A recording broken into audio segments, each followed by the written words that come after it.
Alors bonjour, le but de cette vidéo d'aujourd'hui, qui est toujours dans la série concernant la tech en sciences physiques, est de faire un schéma d'une figure en mécanique par X.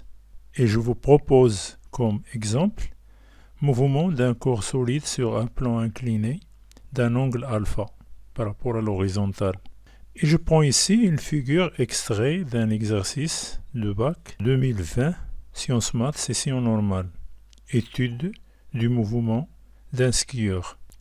Alors, commençons par ouvrir un nouveau fichier dans TextMaker et faisons copier et coller le préambule de notre dernier fichier. Bon, voilà notre préambule de dernier fichier. On le laisse comme elle est. Donc la seule chose que je dois vérifier dans mon préambule, ce sont la librairie de mon LaTeX. Surtout cette librairie-là. Décoration, path, placing. Bon, et je prends mon environnement, begin document, un document. Alors j'écris mon titre dans la section, utilisation de TX dans LaTeX, mouvement d'un corps solide sur un plan incliné. Et on commence par notre problème. Le but de cette vidéo-là, c'est de faire un schéma d'une figure en mécanique. Et voilà un exemple. L'exemple, comme j'ai dit, est extrait d'un bac 2020, Sciences Maths, session normale, étude du mouvement d'un skieur. Un skieur glisse sur une piste plan incliné d'un angle alpha 45 degrés par rapport à l'horizontale selon la ligne de la plus grande pente, figure 1. On modélise le skieur et ses accessoires par un système solide S de masse M est égal à 75 kg et de centre G. On étudie le mouvement de G dans le repère orthonormé OIJ, lié à un référentiel terrestre supposé galiléen. Donc voilà, c'est la figure 1 qu'on va réaliser. C'est un plan incliné d'un angle alpha est égal à 45 degrés du plan horizontal. Et aussi, on doit schématiser aussi un repère OIJ, de centre O, de vecteur unitaire IIJ, et un corps de masse M, car je modélise le skieur et ses accessoires par un solide S de masse M est égal à 75 kg et de centre J. Donc il faut que dans ma figure, je dois réaliser tous ces données qui sont ici. Bon, vous voyez bien, c'est ça là, la syntaxe qu'on verra bien. On va l'étudier étape par étape.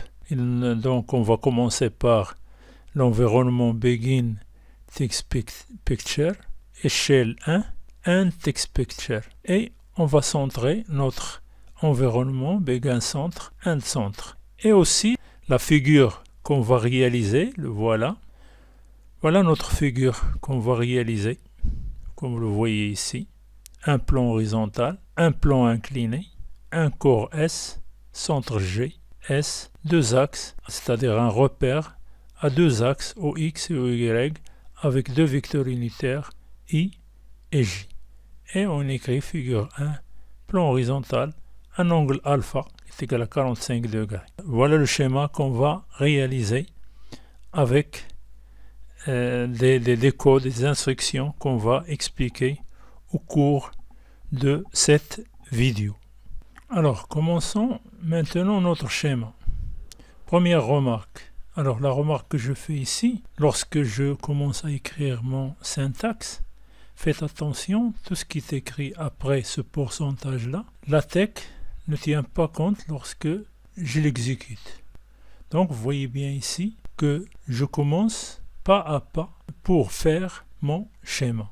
La première chose que je dois faire, c'est que je dois faire un fond. Le fond que vous avez observé, qui a une couleur jaune-orange, dégradée, de 20% dans le jaune, dans la couleur jaune et la couleur orange. Et la syntaxe que j'écris ici, c'est très simple. J'écris ici, on a déjà vu ça dans la vidéo précédente. Fill, ça veut dire remplir. Ce rectangle-là, le rectangle, il est limité par deux points, -1, -1 et 10, 10. De couleur de fond, Willow et orange, dégradé de 20%, 20%. Et j'ai aussi besoin d'une grille. Pourquoi on a besoin d'une grille? Pour que vous observez bien comment je détermine les points. Je trace mes figures. Par exemple, lorsque je voudrais tracer cette ligne-là, donc je choisis 0, 0, 9, 0. Donc la grille va nous montrer bien ce point-là. Et je préfère, pour qu'un débutant, doit faire cette grille-là sur un brouillon, sur un cahier qui est gradué en grand carreau, fait un brouillon en traçant une grille et le gradué de 0 jusqu'à 9 horizontalement et de 0 jusqu'à 8 verticalement pour bien déterminer les coordonnées d'un point dans un système de coordonnées cartésien. Je ferme ici la parenthèse et je reviens à ma syntaxe. Donc la première chose, je dois tracer une grille, c'est-à-dire en fixant la couleur des lignes de cette grille et aussi l'aspect. Gray, 50% thin. Donc on a vu ça, c'est-à-dire dans la vidéo précédente, 0, 0, grid, 9, 8. Et je trace ici une ligne. Cette ligne-là, c'est le plan horizontal. Draw, ligne, width, 2 points, avec 2 points, 0, 0, 9, 0. Bon, j'exécute ici. Et voilà ma grille, et une ligne qui représente ici le début d'un plan horizontal. Alors pour nous, on veut faire un plan horizontal assuré. Alors comment faire pour avoir un plan horizontal assuré? Donc dans ce cas-là, j'ai besoin de mon librairie décoration Path Replacing. Je peux le faire avec deux méthodes. La première méthode, c'est très simple, en utilisant cette librairie-là et en écrivant ce syntaxe. Voilà, j'enlève ça. Donc, draw, dessiner, décorate, décoration est égal, bordure, bordure, amplitude moins 0,5 cm. C'est-à-dire, ici, je fixe l'amplitude de ces lignes-là qui sont hachurées. Qu'est-ce que c'est qu'un plan horizontal hachuré? C'est-à-dire, il y a des lignes obliques à peu près de 5 mm, de longueur de 5 mm. Qui commence de 0,0, du point 0,0 jusqu'au point 9,0. C'est une bordure hachurée avec une amplitude de moins 0,5 cm, c'est-à-dire 5 mm. Comme vous allez observer lorsque j'exécute, on va exécuter pour voir la ligne hachurée, ou le plan horizontal qui est hachuré. Voilà, vous observez bien ici que notre plan il est hachuré. Donc c'est un plan horizontal.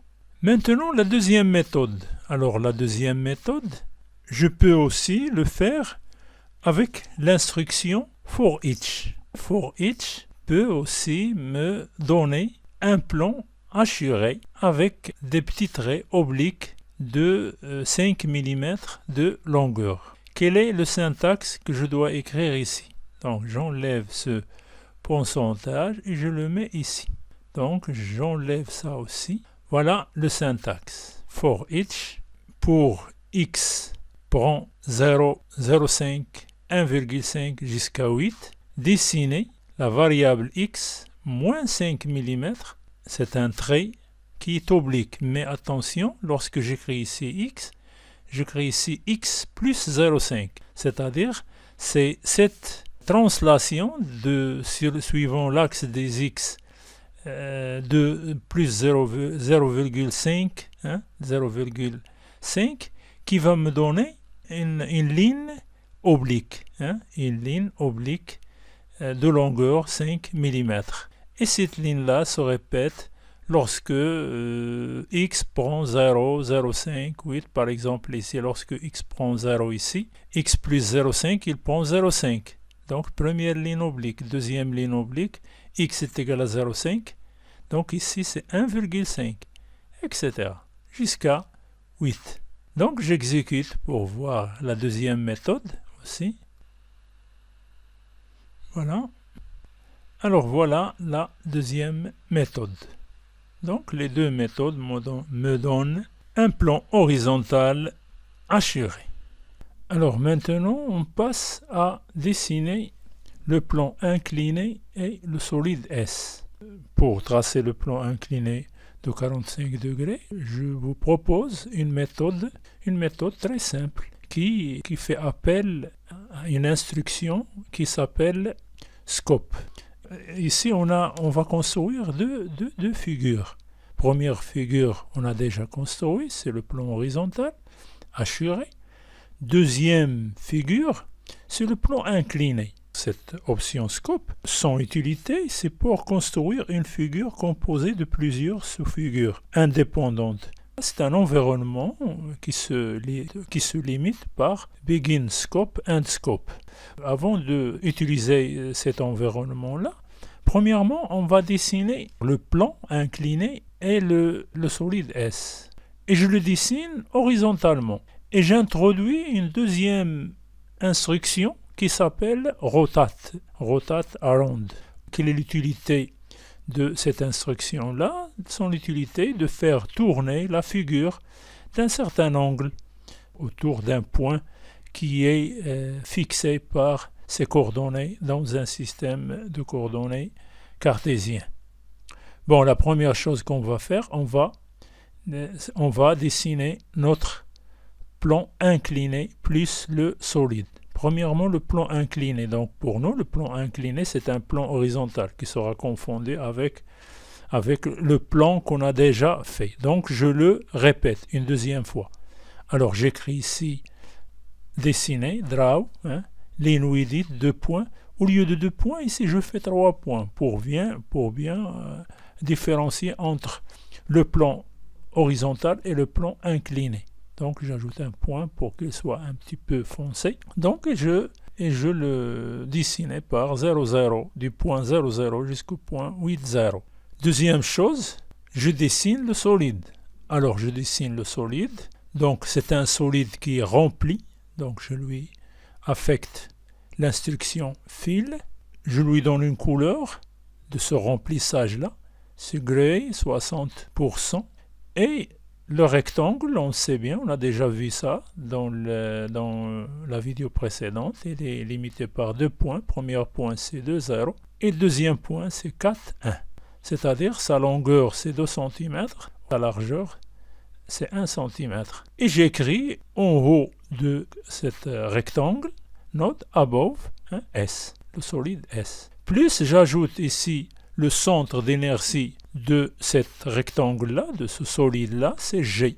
Donc quel point? C'est le point entre 2, 4, c'est 3. Et le centre sera à 0,5, car on a dit que la hauteur c'est 1 cm, donc divisé par 2 c'est 0,5. Donc le point c'est 3,05, c'est ça le centre de cet rectangle. Et j'écris aussi node bullet, un point, node, j'écris G à droite de ce point-là. Et voilà notre plan incliné avec le solide S et avec les légendes qu'on veut. On exécute. Voilà la figure qu'on obtient sur le PDF. Voilà G, voilà S. Voilà le plan incliné. Voilà le plan incliné. De plus, il y a deuxièmement les axes, ou bien le système d'axes, OX, OY, ou les vecteurs unitaires, le vecteur I et le vecteur J. Et le centre de ce système d'axes, c'est O. Donc on va aussi le tracer. Donc on va, pour dessiner ces deux axes, voilà le syntaxe. Donc draw une flèche. Donc cet axe-là, il est orienté de gauche à droite. Das Höhe, couleur bleue. Ligne with it, 1,5 point. Donc je le trace de 0,05. Donc pour qu'il passe par le milieu ou par le centre d'inertie J. J'écris ici node below O. Donc ça c'est le centre, O, below, c'est-à-dire en bas. La fin de mon axe c'est 7,05. Node above, alors écrire en haut X. Deuxièmement, on va dessiner le vecteur unitaire I. Donc le vecteur unitaire I, la même chose. c'est-à-dire c'est une flèche de gauche à droite. Je le dessine avec une couleur rouge. L'inuidite, la même chose, 1,5 point. Et sa longueur, ce segment-là de longueur 1 cm, 0,05 jusqu'à 0,5. Node above avec I, c'est-à-dire ici vecteur I. La même chose pour l'axe des Y, donc, comme vous voyez ici, et aussi le vecteur unitaire J. C'est la même chose. Donc, j'exécute. Et voilà mon deuxième figure. Donc, j'ai ici deux figures que je dois le séparer par l'environnement scope. Alors maintenant, je sépare ces deux figures par l'environnement scope. Voilà. Begin scope and scope. Et j'ajoute ici cette instruction-là, rotate around -45 2.80. Ça veut dire que cette figure-là doit faire une rotation. On doit lui donner une rotation autour du point 80 de -45.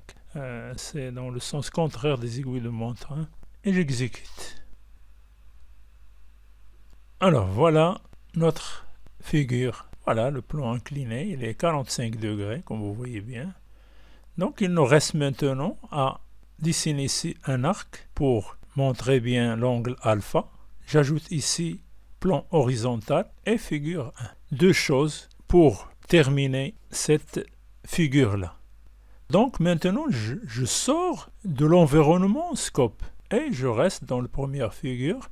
Premièrement, je note au milieu de notre figure 1. Donc, draw l'inuidite 3 points, bleu en bleu, au point 3,2, notre figure 1. Maintenant, pour l'angle, voilà, pour l'angle, c'est-à-dire c'est un arc. Donc, je dois tracer un arc, comme on a vu déjà dans une vidéo précédente. Draw l'inuidite 2 points, bleu, aussi en couleur bleue. Donc, premièrement, le point où je commence mon arc, c'est 6,0. Arc, attention ici, c'est un peu délicat ici pour déterminer cet arc, car le problème ici, c'est qu'on va faire un arc dans le sens contraire de ce qu'on a fait. L'arc qu'on a déjà parlé, s'il part de 0, vous limitez le point et vous tournez de droite à gauche. Maintenant, je tourne dans le sens contraire. Mais ce que je fais ici, alors, je fais le sens contraire, c'est-à-dire je tourne dans le même sens que l'aiguille des montres. Et je commence par moins 180. Alors, imaginez bien, moins 180, c'est en bas. Moins 180. Jusqu'à le deuxième angle, c'est moins 225. C'est moins 180 plus 40, moins 45 me donne moins 225. Voilà les deux angles. Faites attention à ça. Et faites attention aussi le point que vous allez choisir. Alors, je choisis le point 6,0. Je ne choisis pas le point 8,0. Si vous choisissez le point 8,0, il va le tracer à partir du point 8,0. Donc, cette méthode ne marche pas. Donc, il faut bien fixer le point de départ, c'est 6,0, arc, moins 180, de points, moins 225, avec un rayon de 2 cm. Node midway left, c'est-à-dire au milieu à gauche, je note alpha. Et ici, c'est-à-dire aussi nommer légender le plan horizontal, donc j'écris toujours à l'extérieur de deuxième figure, de begin scope and scope, j'écris draw 3 moins 1, y est égal à moins 1, node, j'écris plan horizontal. Bon, et j'exécute. Et voilà enfin notre figure, comme vous l'observez ici. Donc, elle est bien. On peut aussi ajouter d'autres choses avec ce que vous voulez. Donc, voilà alpha. Je peux orienter l'angle alpha en ajoutant moins latex. Un petit trait latex, je peux, c'est-à-dire, il ajoute ici une petite flèche. Bon, merci. Et à la prochaine vidéo, Inch'Allah.